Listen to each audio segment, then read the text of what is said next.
Hi friends, welcome to Venis kitchen. நாம் இன்றைக்கி என்ன பார்க்க போகிறோன்னா, கத்தரிக்காய் வறுவல் எப்படி பண்ணலான்னு நம்ம இந்த வீடியோவில் பார்க்கலாம். நீங்கள் இந்த மாதிரி செஞ்சு கொடுத்தீங்கன்னா கத்தரிக்காய் பிடிக்காதவங்க கூட இதை விரும்பி சாப்பிடுவாங்க. அதை எப்படி பண்ணலான்னு நம்ம இந்த வீடியோவில் பார்க்கலாம். வறுவல் பண்ணுறதுக்கு தேவையான ஒரு பாத்திரத்தை அடுப்பில் வச்சுட்டு ஒரு 3 ஸ்பூன் அளவுக்கு எண்ணெய் சேர்த்துக்கிறேன். எண்ணெய் சூடானதும் 1 ஸ்பூன் அளவுக்கு கடுகு கடலைப்பருப்பு சேர்த்துக்கிறேன். கடுகு பொரிஞ்சதுக்கு அப்புறமா 2 வத்தல் சேர்த்துக்கிறேன். அப்புறமா ஒரு பெரிய வெங்காயத்தை சின்ன சின்னதாக கட் பண்ணி வச்சுருக்கேன், அதை சேர்த்துக்கிறேன். அப்புறமா கொஞ்சம் கருவேப்பிலை சேர்த்து நல்லா மிக்ஸ் பண்ணிக்கலாம். வெங்காயம் கண்ணாடி பதம் வர வரைக்கும் நல்லா மிக்ஸ் பண்ணிக்கோங்க. அப்புறமா கொஞ்சமாக பெருங்காயத்தூள் சேர்த்து நல்லா மிக்ஸ் பண்ணிக்கலாம்.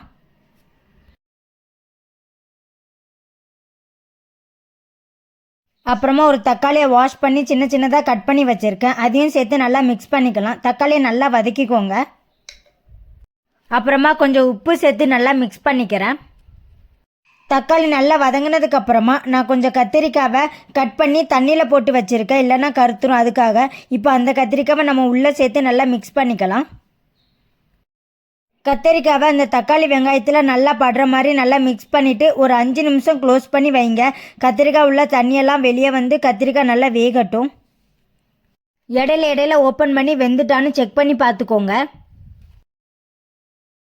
5 நிமிஷம் ஆகிட்டு ஓப்பன் பண்ணி பார்த்துடலாம்.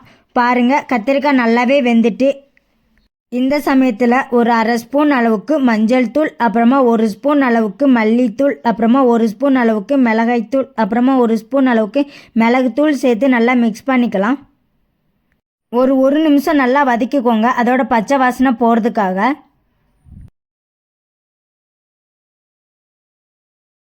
கடைசியாக என் 1 கை அளவுக்கு கொத்தமல்லியை வாஷ் பண்ணி சின்ன சின்னதாக கட் பண்ணி வச்சுருக்கேன், அதையும் சேர்த்து நல்லா மிக்ஸ் பண்ணிக்கலாம். கடைசியாக உப்பு செக் பண்ணி பார்த்துக்கோங்க. எனக்கு கொஞ்சம் உப்பு கம்மியாக இருக்குது. ஸோ நான் இந்த சமயத்தில் கொஞ்சம் உப்பு சேர்த்து நல்லா மிக்ஸ் பண்ணிவிட்டு அடுப்பை ஆஃப் பண்ணிக்கலாம். அவ்வளோதாங்க, கத்திரிக்காய் வறுவல் ரெடி ஆகிட்டு. இதே மாதிரி நீங்களும் உங்கள் வீட்டில் ட்ரை பண்ணி பாருங்கள். இது சாதம், வெரைட்டி ரைஸ் கூட வச்சு சாப்பிட்லாம். அவ்வளோ டேஸ்ட்டாக இருக்கும். குழந்தைங்க கூட விரும்பி சாப்பிடுவாங்க. உங்களுக்கு இந்த வீடியோ பிடிச்சிருந்தா லைக் பண்ணுங்கள், கமெண்ட் பண்ணுங்கள். வேனிஸ் கிச்சன் சேனலை சப்ஸ்கிரைப் பண்ணிக்கோங்க. பை ஃப்ரெண்ட்ஸ், நெக்ஸ்ட் வீடியோவில் பார்க்கலாம்.